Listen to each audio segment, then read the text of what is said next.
Hey there. You look good. I'm trying. Likewise. How much longer you got? And I'm not trying to play games, just 20 minutes. okay, good. I've got a theoretically a 10 o'clock meeting, and if I can make it, it'd be great. If not, it's whatever it is. 10 o'clock, 11 o'clock, and a 1:30. And an SOP due at the end of the day Ooh, in the Black Hills Electric case with a 60-page limit. ooh. Sounds like a sounds like a fun day for you, Tom. Hey, it's great to work into the weekend, just like that. Good to see you, Steve. Hey, I'm in same my here. 80th year. I turn 80 in 6 months. I, I was telling my wife that you and I are such contemporaries, but I knew you were a little older than me. Yep. Yep. Congratulations. Yep. I'll be an octogenarian pretty soon. I'm hoping to get into nonagenarian and then ultimately a centurion. We'll see. And I'll still be working at the UCA if it exists. Hey, y'all, I just want to remind you that we are webcasting all of this. Okay. Sorry, I didn't know we were on the webcast yet. No, it's fine. You guys are welcome to talk to each other. You just ought to know you're being webcast. That's all. It's okay. Your Honor, Appreciate it, that just gentlemen. demonstrates the professional courtesy that exists in the utilities bar. Nice of you to say. Thank you for the warning, though.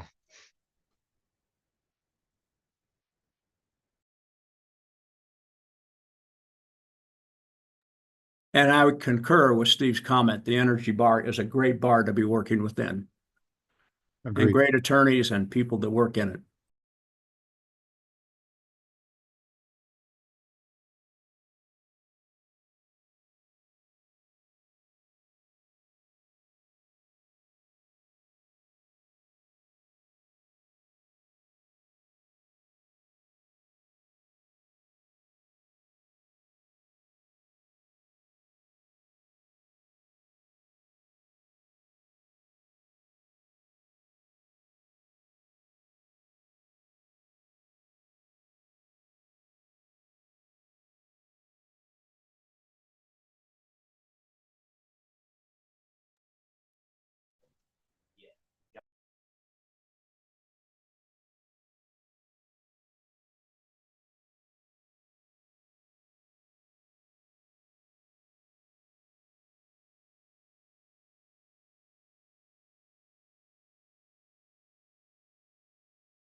Good morning, everyone. Before I call our case, let me just check in with my court reporter. Tracy, are you ready? Good morning, I'm ready. All right, good morning to you. Now calling proceeding number 24A-0327E. Today is January 9th, 2025, and it is 9:00 a.m. This is day 2 of an evidentiary hearing in this case. And I am Melody Mirbaba, the administrative law judge who is assigned to this case. I'll just remind everybody that the commission is webcasting both the video and the audio of this hearing, and that will continue during breaks. And that we are recording everything that's being said, and we also have a court reporter taking down everything that's being said. Remind everybody that to keep a clear record, I'd like everybody to stay muted until it is your turn to speak. Let's take entries of appearance. I'll start with public service. Good morning, Your Honor. Matt Larson, Wilkinson Barker Nauer LLP. Along with me on behalf of Public Services, Sam Eisenberg and Lauren Caliendo, also with our firm, and Steve Denman with Public Service Company. Good morning, everyone. And for Colorado Public Utilities Commission staff. Good morning, Your Honor. Brian Krakis from the Colorado Attorney General's Office. With me is my co-counsel, Justin Larson. Good morning. And for the Office of the Utility Consumer Advocate, the ECA. Morning, Your Honor, and all the attorneys and parties on the phone and conversation. My name is Tom Dixon, and I am also with the Attorney General's Office representing the Utility Consumer Advocate. And with me, of course, on the case is Kate Crampton, also with the Attorney General's Office. All right, good morning, everyone. Before we pick up where we left off, let me just check in with everybody to see if there are any preliminary matters that we should address first. No preliminary matters from Public Service, Your Honor. Okay. And I'll just take everybody else's silence to mean you don't have any issues to raise. Your Honor, we have no preliminary matters, but I'm assuming, as your custom is, we'll go through what exhibits have been admitted and that at the end. You tend to do that routinely. I'm assuming we'll do that again in this case. Yes, absolutely. All right, thank you. All right, so where we left off yesterday, Public Service, Mr. Larson was cross-examining the UCA's witness, Mr. Neal. We were in public session. As far as I know, we're going to continue in public session this morning. I see Mr. Neal is ready to go. You've got your unmuted. I'll just remind you that you're still under oath. I did swear you in yesterday. And Mr. Larson, you can pick up your cross-examination when you're ready. Thank you, Your Honor. For the record, Matt Larson on behalf of Public Service. Good morning, Mr. Neal. Morning. So I want to jump back into where we were. We were speaking late in the day yesterday, and just kind of go back through what we spoke about yesterday and then get us to where we left off. So over the course of the day yesterday, we spoke about the settlement agreement, correct? Yes. And the types of disallowances that are sometimes brought forward in prudence reviews like this one, correct? Yes. We talked about your specific analysis in this case, right? Correct. We talked about how your analysis used attachment MGS1 HC to calculate proposed disallowances, potential disallowances, correct? Correct. So we had started in on the Western Energy Imbalance Service discussion that is operated by Southwest Power Pool. You recall that discussion? Yes. And I think where we left off was that you and I had just agreed that there was a settlement agreement about entry into the Western Energy Imbalance Service market, and UCA had joined that settlement, correct? Yes. So moving from there, Public Service pointed out in rebuttal that many of your disallowances, particularly in table CN1, are for dates after April 1, 2023, when the company was following SPP Weiss curtailment decisions, correct? Jessica made that claim, yes. Does Public Service have control over Southwest Power Pool? No.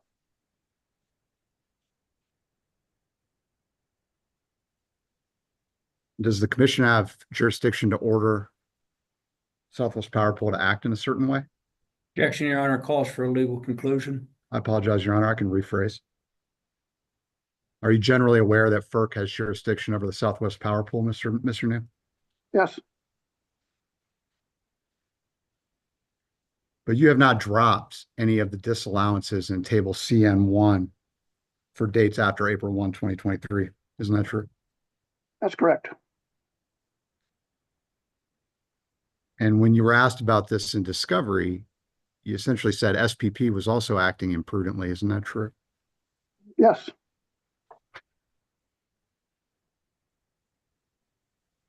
And if SPP is somehow imprudent, you think that means the commission should find public service was imprudent, correct? yes, And in fact, you said, I'll quote it, if SPP Weiss results in excess, unnecessary, and imprudent costs charged to PSCO customers, those costs can be recovered from PSCO in a prudence proceeding such as this. You recall that? yes, So you think public service should be responsible for the decisions of a market operator that is covering a broader swath of territory than just public service. Isn't that true? I think public service should be responsible when they charge customers for actions that are excessive, that result in excessive unnecessary costs. So if the market operator, which in this instance is Southwest Power Pool, issues an order to public service follows that order, public service should be responsible if it's in the future determined that that order was inappropriate. That's your view, correct? Correct. Now, you didn't bring this up in your answer testimony with respect to SPP. Isn't that true? No, I did not bring this up. And you didn't bring it up in your SIR rebuttal testimony either, did you? No, And the first time you told public service about this theory was on January 3rd, 2025, when you served a response to Public Service Discovery Request 2-1, correct? apparently, yes. That's the date that was filed, yes. I want to change gears a little bit. So, Mr. Neal, as part of preparing your testimony and preparing for this case, did you review the testimony of all public service witnesses? Yes,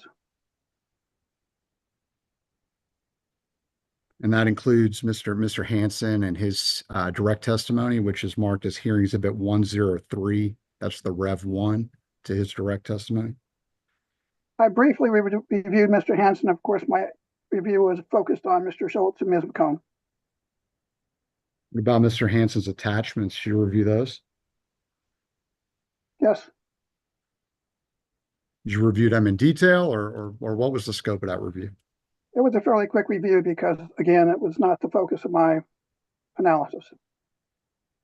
Okay, so it's time for another acronym, and we'll read it out.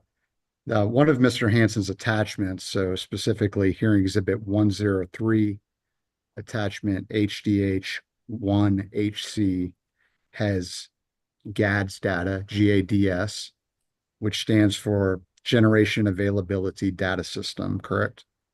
Yes,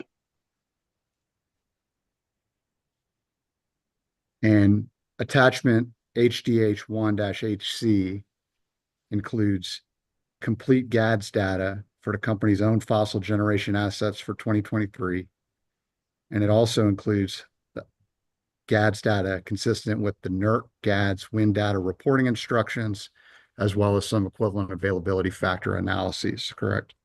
yes, And I want to avoid going into highly confidential sessions. I just want to talk about the attachment HDH1HC, which it sounds like you quickly reviewed just at a high level. Okay. yes,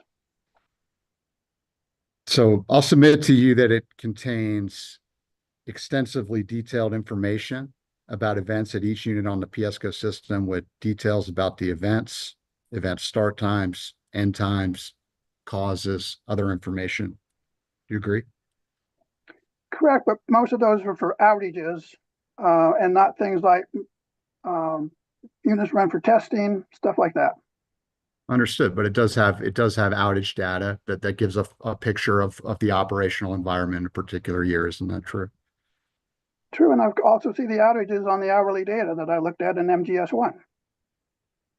And this event data was produced as a result of a settlement from proceeding number 24A-0327E, right? I'll take your word for it. That was a settlement agreement and an ECA Prudence review that UCA did not oppose, correct? Correct. And I want to talk through just some of the data that the attachment has. So for example, column Q has cause codes, column S has verbal descriptions, column J has start times, and column L has end times associated with the events. Do you have any reason to disagree with that? No, I don't. And do you have any reason to Wait, disagree? just to interrupt for a moment, I just need clarification. Are we Yeah. talking about HCH1, HC, or are we talking about the settlement agreement that was just, you just discussed? I just want to make sure with the answers to which matter. Yes. So we are talking about hearing exhibit 103, attachment HDH1-HC, not the Thank you. And was that your intent to answer to that, Mr. Neal? Yes, that was what I understood we were talking about. Thank you. Sorry, Your Honor. So sticking with hearing exhibit 103, attachment HDH1-HC, would it surprise you if there were 1,448 events documented over the course of 2023 in that attachment? No. So what about Mr. Ryan's testimony, which has been marked and admitted into evidence as hearing exhibit 105? Have you reviewed that testimony? Yes. And have you reviewed attachment MAR1, which has a detailed list of OASIS postings and must-run designations in 2023? Yes, there are 13 must-run designations in that attachment. And the production of that information is also the result of the settlement agreement from the same settlement agreement as the GADS data, right? Yes, if you say so. And that attachment MAR1, hearing exhibit 105, has specific units, start times, end times, generation levels, production costs, and other information about the must-run designation, correct? Correct. So if we can actually pull up Mr. Ryan's testimony, which is hearing exhibit 105, Ms. Federico.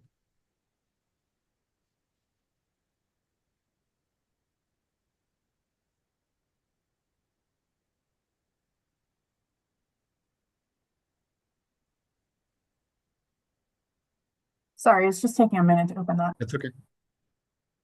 Everybody's waking up.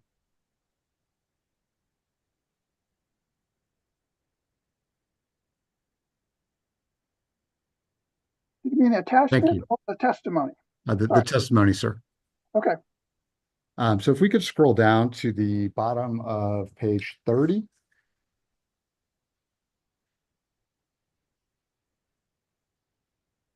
And I'll give you a moment to read that question, the beginning of that question starting on line 17, and then we're going to roll over to page 31 and let me know when you're done.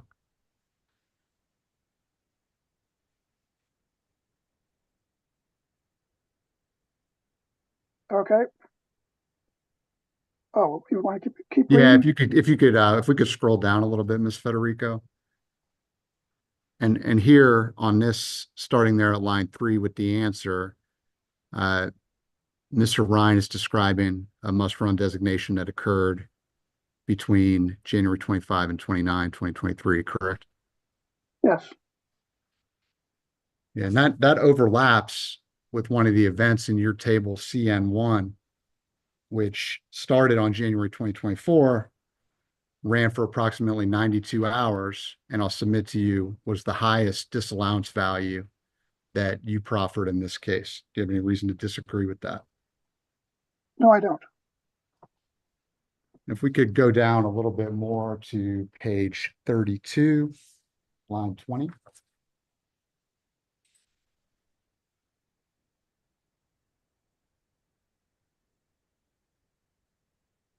And down there, Mr. Neal, I'll give you a moment to read it. This is talking now about some issues associated with the Greenwood Arapahoe Denver Terminal 230 kV line between January 16 and January 31. See that? Yes, And that also overlaps with some of the events that you brought forward in table CN1, isn't that true? yes.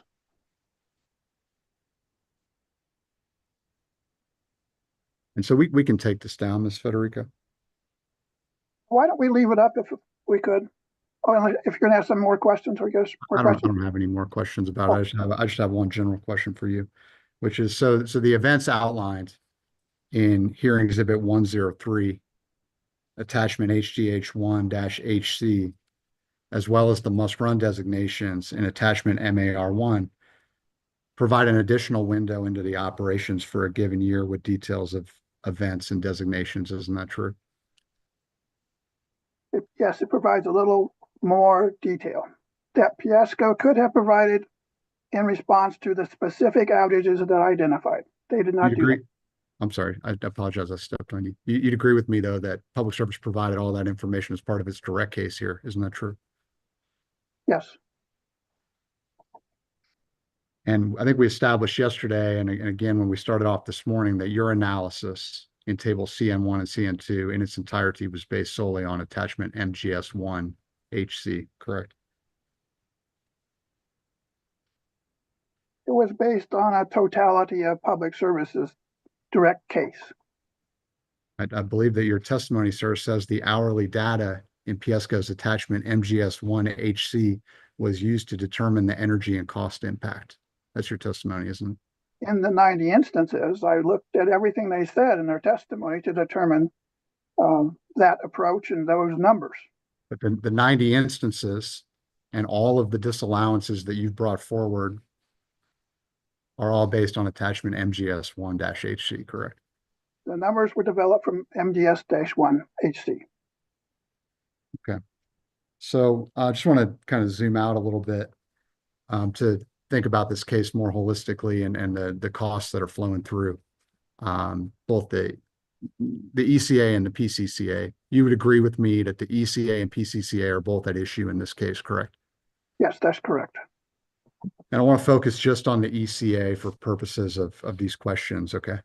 Yes, So would you agree with me that, roughly speaking, approximately $1 billion went through the ECA in 2023?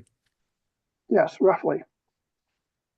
And we don't have to pull it up, but we can go through the math if you'd like. But I'll submit to you that hearing exhibit 104, attachment JRK1, which is an ECA spreadsheet presented by Mr. Knighton at line 29, shows the jurisdictional retail actual energy cost of about $755 million for 2023.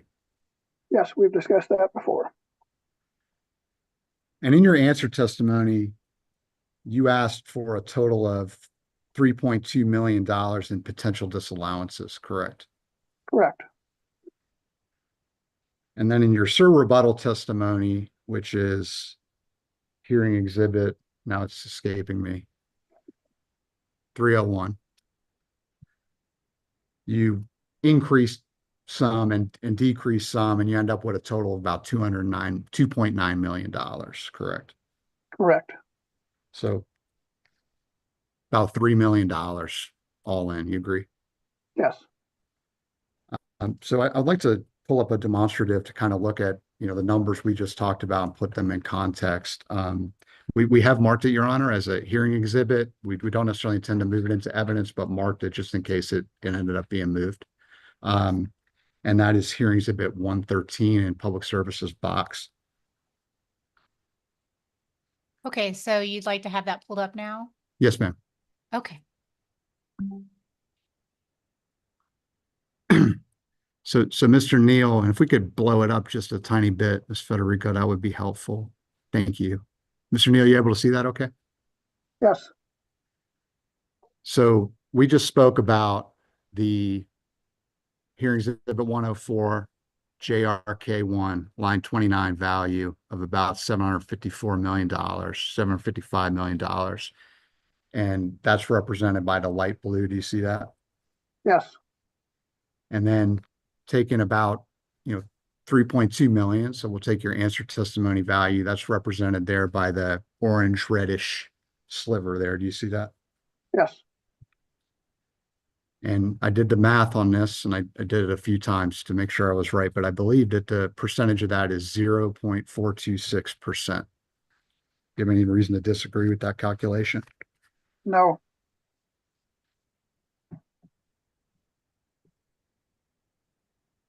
Now, you've argued that certain decisions relating to the company's use of CTs were imprudent, curtailment decisions were imprudent, pumping a cabin were potentially imprudent, and the company should have acted differently in those specific scenarios. Isn't that true? yes,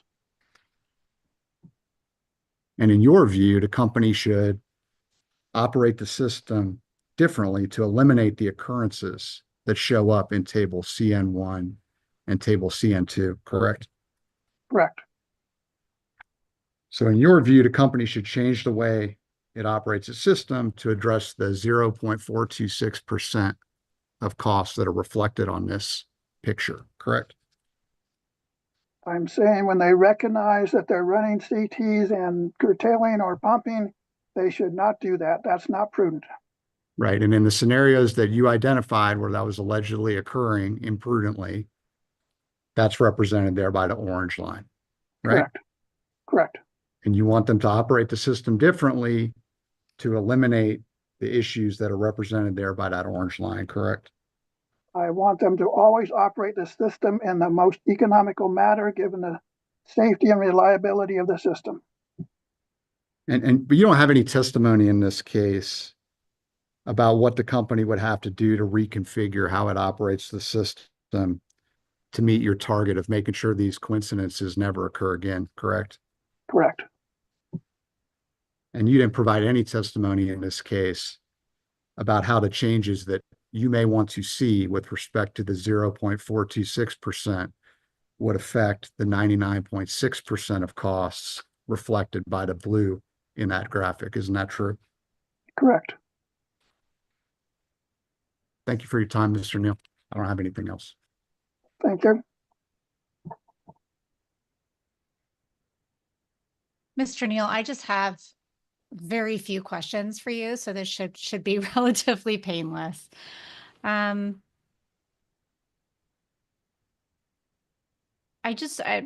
want to start by asking you about the company's participation in the SPP WISE, which we talked about today and yesterday. That's the Southwest Power Pool Western Energy Imbalances Services.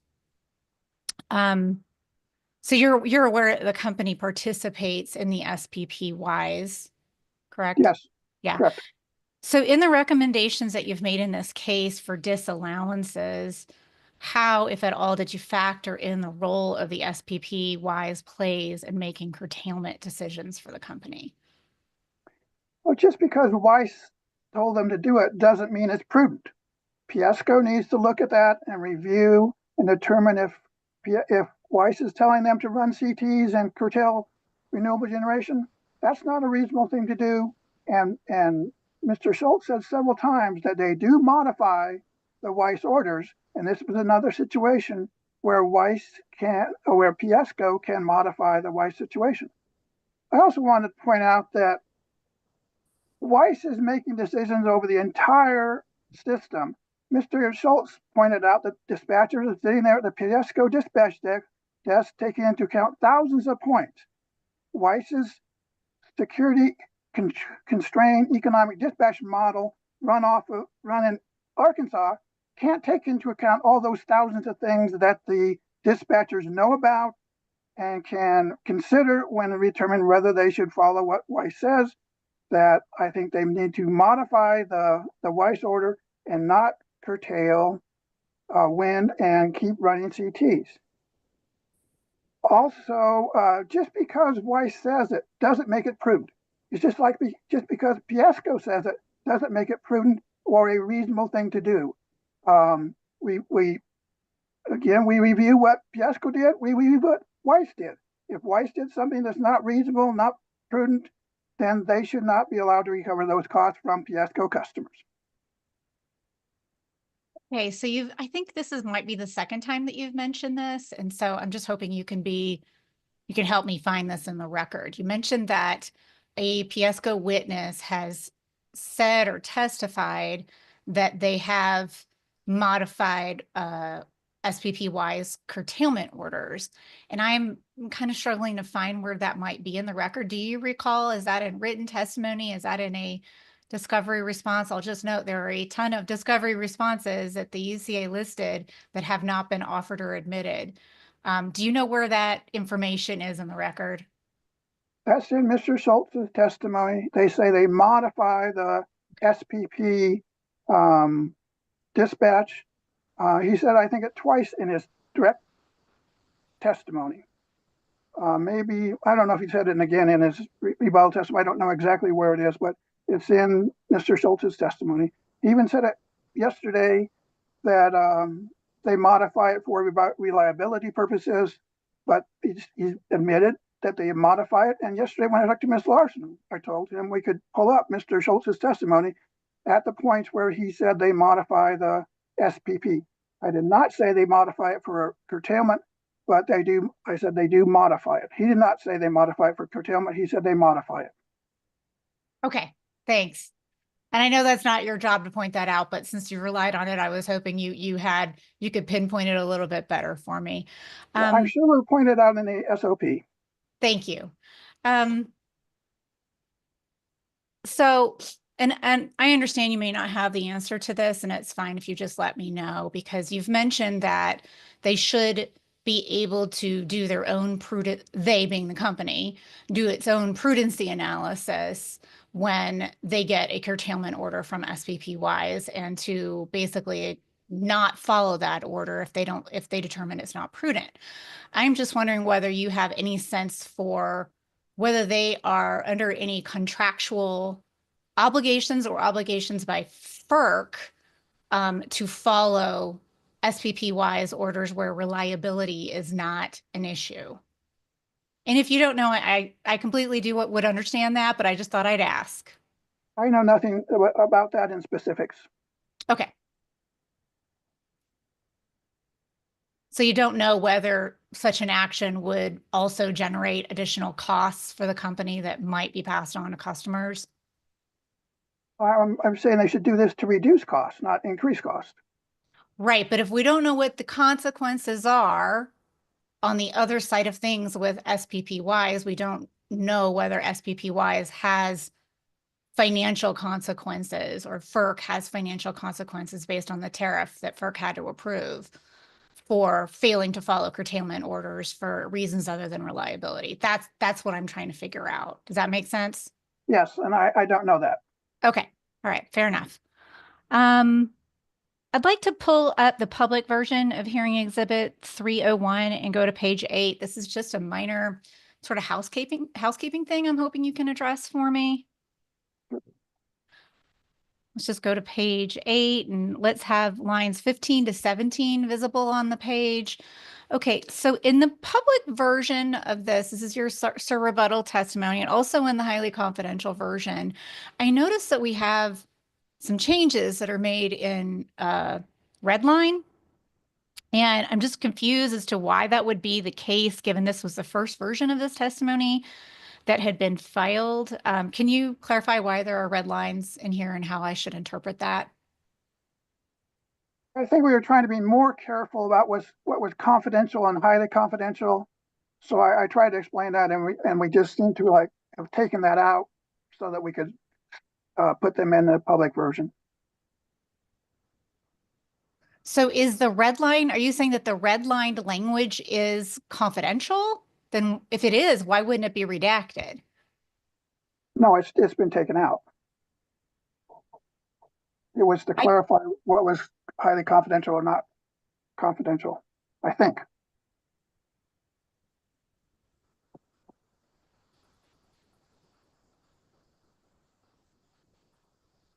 All right, then I should just read the red line, the actual strike through as intending to completely remove that language. and the underline basically red lines as adding language, correct? Correct. Okay. We're trying to clarify, it looks like. Honestly, it looks like a draft was filed when I see this. So I just want to make sure we don't have a problem with this. Excuse me, Your Honor. We believe that when we make modifications, we are required to give a red line version for the file, so it's clear what's been changed, and that's why it's in there. And if we're misunderstanding that requirement, we apologize. No, that is required, but I don't think that there was more than one version of this exhibit that was filed. So if this was Rev 1 and you made changes from the original, then absolutely it would need to be redlined. But we only have, from what I'm seeing, there's only one version of this. This is the original that was filed. Am I wrong about that? Going to look at that. I don't know, Your Honor. Let's just leave it at that. I don't know. I know. Okay. I know we try to comply with the requirements. There are a number of them, and we've done our best. And I think his explanation is clear. I think at least understand how I'm to read these red lines, and so I think we're good. There were more than one version of his answer testimony, and so I think that was red line and that was done appropriately. I'll also just note, let's scroll to the top of hearing exhibit 301. As you can see, the header refers to this as answer testimony, but it's correctly labeled later as rebuttal testimony. So I'm just construing that answer testimony reference to be an error. Right. And We it was, caught that. I caught that yesterday afternoon. We have prepared another version that simply changes the caption to Sir Rebuttal if you would like it filed, and we could do it Rev whatever. now I think let's just, at this point, we are far down this path. We've been talking about this version of the exhibit the entire hearing. We're just going to stick with it. We've made a note of this. It's clearly in the record, and we're going to proceed with it as is. So I just wanted to offer that. I appreciate that. Hold on just one moment. I just need to review my notes because I think that might be all I have for this witness. Just give me one moment.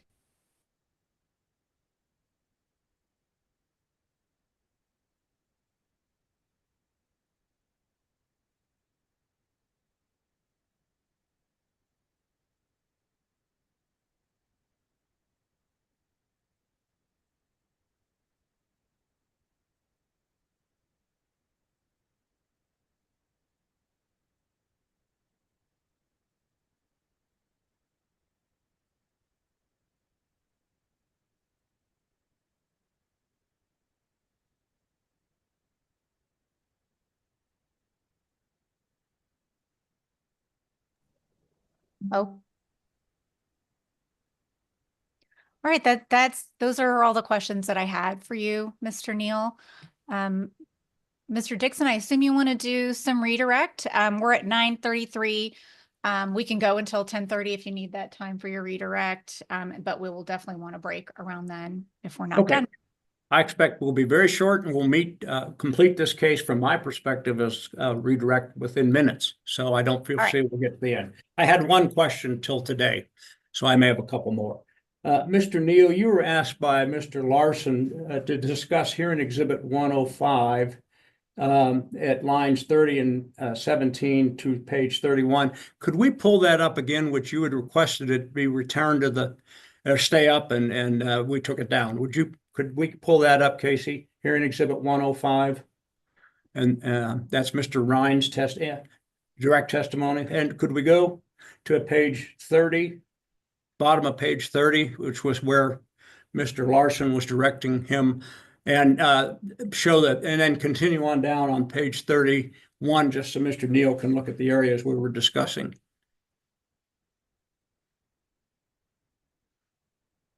Yes, can you move that down just a little bit, please?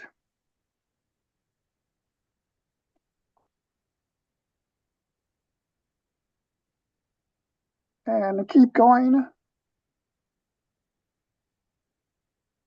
The reason I wanted to mention this is the reference there is to the Arapahoe combined cycle plant, designated as must-run in the very last two sentences. It says that. And I wanted to point out, I was not focusing on combined cycle plants. I was focusing on CTs.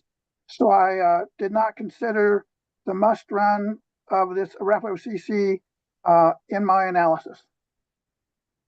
Thank you. Interesting. Now, Mr. Larson indicated that the amount at issue in this case, and I think his percentage, which I will accept, was 0.0426% of the total amount, and his demonstrative exhibit showed it as a sliver in here in Exhibit 113, or what was marked as demonstrated, Exhibit 113. Piesco chose to litigate it over that sliver as well. Is that correct? Yes, that's correct. All right. Lastly, I think I can ask one question that will address a number of issues that have come up. Mr. Larson yesterday talked about what I'll refer to as a three-step process that you performed using Exhibit 102 MGS-1 highly confidential, Rev 1 now, and has effectively implied, much as this witnesses McCone and Schultz, that you've done a simplistic analysis of this case and these issues. Do you agree that what you have done is a simplistic analysis of this case? No, it's not simplistic at all. All right, stop there. Judge Garvey, as you're aware, referred to what you did in that case as a simplistic formula where you took the economics solely into account and did address nothing relating to health, safety, reliability, etc. Am I correct? Yes, he said that.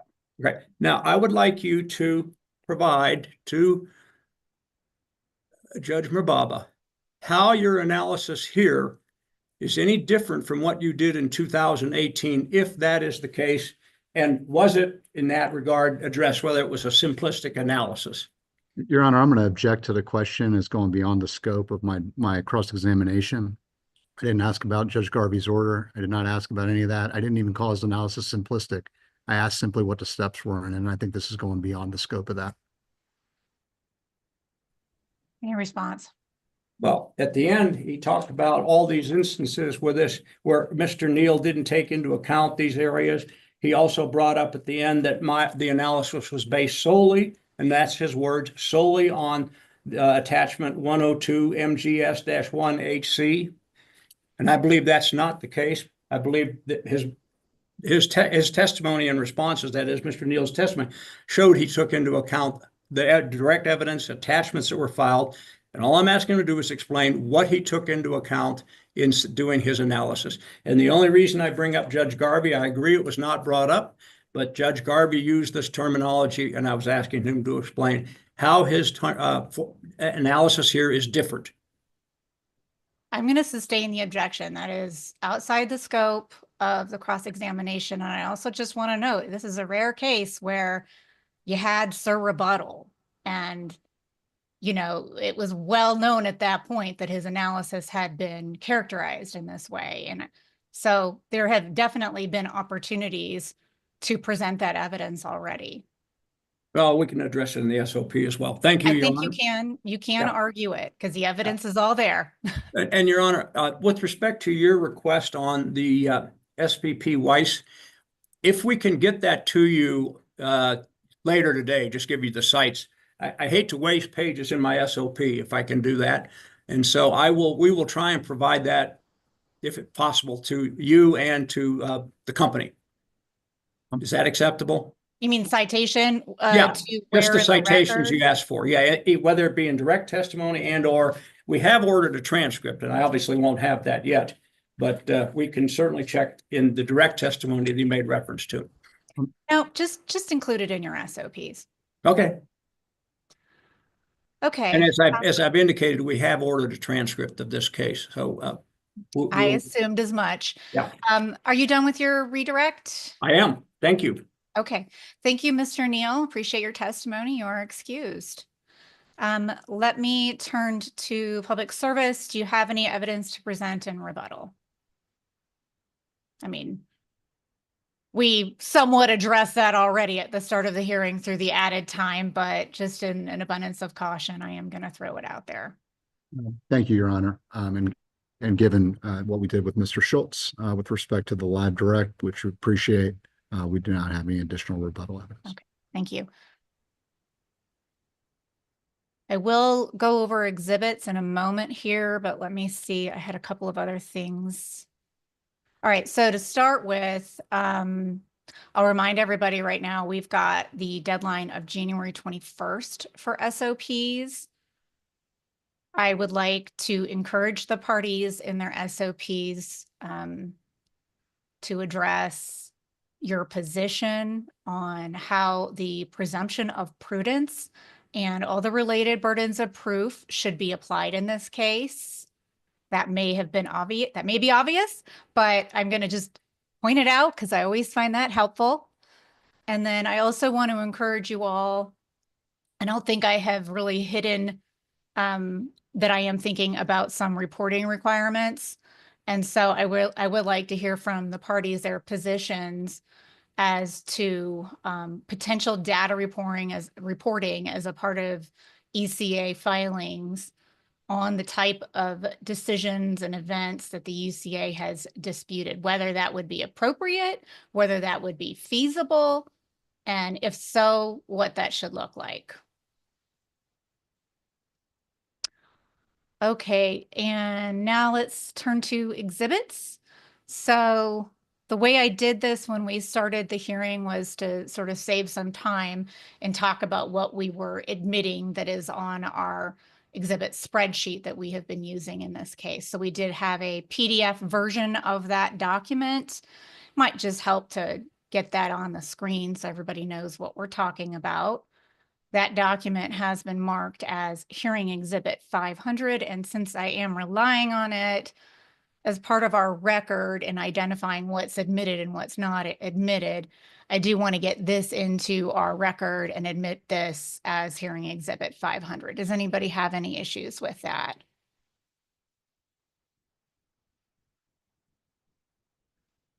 Okay, I'll take that to mean No objection. Apologies. I was on mute. Thank you. All right, so hearing exhibit 500 is admitted. It is obviously pretty small font, so you probably couldn't have read it much on the screen anyway. So I'm going to encourage all of you to get it open on your screen and we can go through it.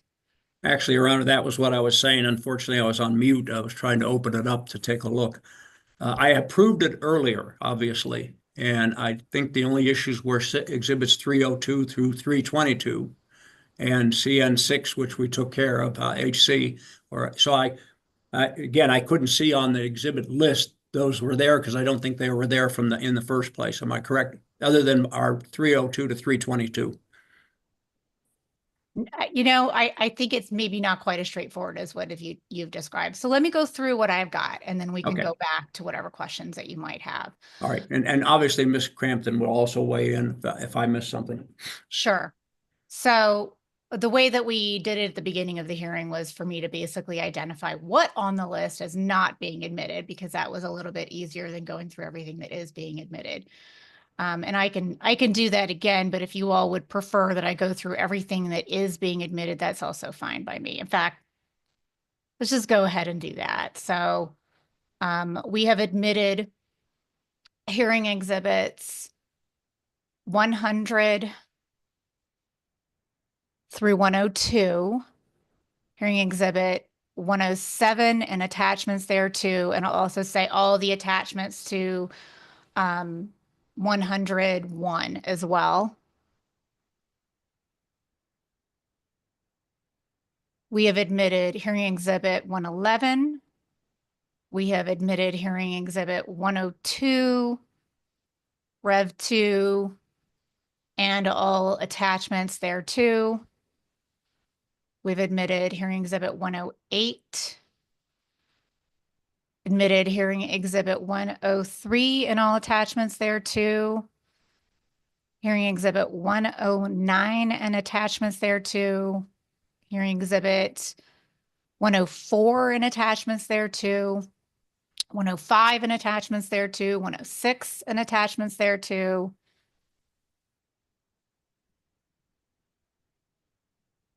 Hearing Exhibit 110 and 112 have been admitted. Hearing Exhibit 300 Rev 1 and attachments thereto have been admitted. Hearing Exhibit 301 and attachments thereto have been admitted.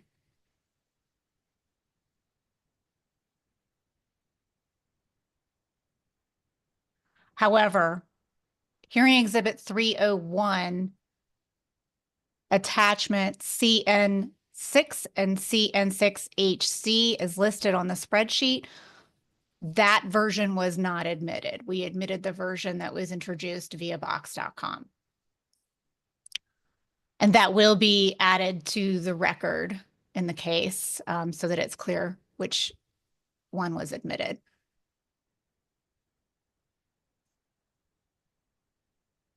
All right, so we have admitted Hearing Exhibit 303 and 304. We have admitted Hearing Exhibit 400 and attachments thereto. And we have admitted Hearing Exhibits 102, executable attachment MGS-1 HC Rev 1. And I think I do need to clarify that we have the same exhibit that was listed as an attachment on the spreadsheet. That is not the version that was admitted because it was not an executable. So the version that was admitted is the actual executable.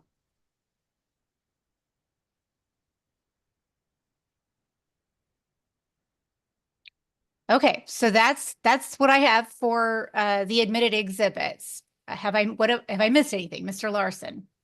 You may have said this, Your Honor. I wanted to check on Hearing Exhibit 111, which is the settlement testimony of Marcy McCone. Was that on our list? I wasn't sure if I heard that or not. I think it was, but it was a little bit out of order because I kind of went Okay. through it the way that it was listed on the spreadsheet. But just to be clear, yes, Hearing Exhibit 111 has been admitted. Thank you, Your Honor. I don't believe we have anything else unless. Okay, we are good. Okay, and has anybody else, have I missed anything? Does anybody else have anything you want to add to that? Your Honor, may I have just a moment? I just want to check one and I think I'm good, but I want to double check. Okay.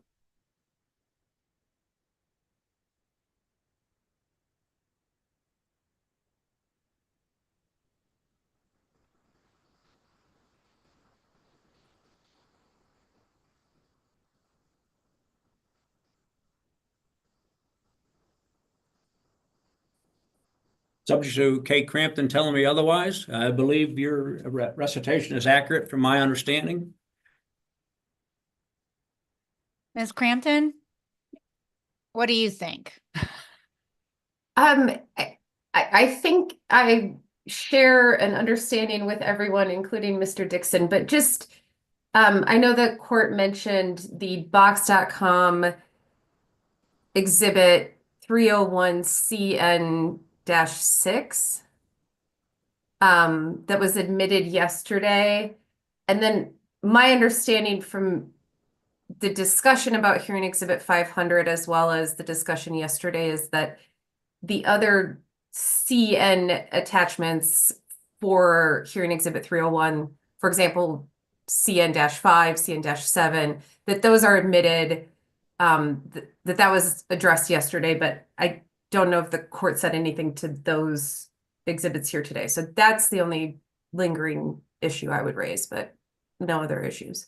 Yeah, and I'm happy to get that clarified. The exhibits listed for Hearing Exhibit 301, it looks to me, I'm sorry, the attachments for Hearing Exhibit 301 are CN5, CN6, and then CN6HC and CN7. So the ones listed on the spreadsheet, CN5 and CN7, those were admitted via the spreadsheet. So the version of the document listed on the spreadsheet were admitted. Right. And that was Right. my understanding. I wanted to clarify. Yeah, that's not impacted by the issue with admitting CN6 and CN6HC via box.com. Understood. Thank you. Mhm. Mr. Kreikes or anybody else on behalf of staff, is there anything in terms of the exhibits that you think I've missed?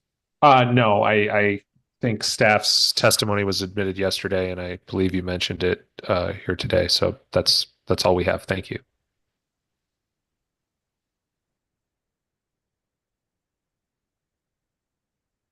Okay. I just want to express my appreciation for what you just did. It's very helpful to be sure that we all know what's in or not in the record. And again, it's tedious, but it's critical to the record, and I appreciate it. I tend to agree, and thank you for that. I see one of my primary roles is to be the guardian of the record. So I always try to make sure we've got a good and clear record. And I appreciate everybody's patience with me on that note. That's one of the reasons why from time to time I might interrupt you during testimony, just so that you'll repeat the exhibit number that we're looking at so that we've got a very good record. And hopefully that has worked out well for everyone. Okay, so I don't have anything else on my list here of things that we ought to address before we adjourn, but I just want to throw it out to all of you. Is there anything else that we should address before we adjourn our hearing? Mr. Dixon? Just one, as I've indicated, I'd ordered a transcript, and obviously our SOP is due on January 21st. The only issue I have, and I know we have great court reporters, and is just that we get the transcript in time to be able to use it to do our SOPs, which is outside of our control. So that's the only thing I would do. If we don't have that transcript, I don't know how we meet the January 21 date. So I just want to point that out, that we will meet that date, but we hope to have, we've ordered the transcript yesterday. Also, we will pay for it in to the extent we do it through the system. And we ask that it be inserted into the record prior to January 21, 25. So it is part of this record and filed, and therefore we can refer to it in our SOPs. Okay, and I'll note that January 20th is I'm sorry. holiday. I'll just say I am certainly willing to give you guys a couple more days on that deadline. And especially since I've asked you to address specific items, I'd rather your SOPs be thorough and helpful to me than rushed. So I'm willing to push it to January 24th. Is that something that you would all be interested in and supportive of? Yes, On behalf Your of Honor. ECA, I would certainly be interested in that. Thank you. No objection from public service either. Thank you. Okay, for staff. And no objection from staff. Thank you, Your Honor. Okay, all right. We're going to change that deadline to January 24th. If there's a problem and you're still unable to make that because of a transcript issue, file a motion immediately, but I'm probably not going to be able to give you much more time beyond that. So hopefully that won't be a problem. And I really don't expect it. Our court reporters have done these quickly. I don't think anybody's ordered what's called daily copy, but even so, with the electronic versions, they usually get these to us in a very timely manner. But it obviously is necessary for our SOP. So thank you.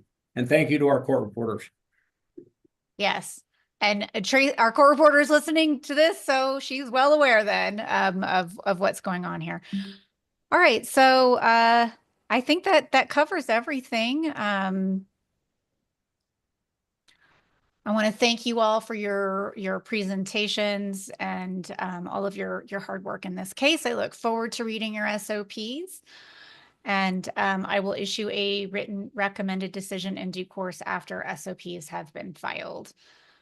So with that, we will go ahead and adjourn our hearing. Thank you all. Thank you, Your Honor. Thank you, Your Honor. Thank you, Your Honor. Thank you, Your Honor. Thank you.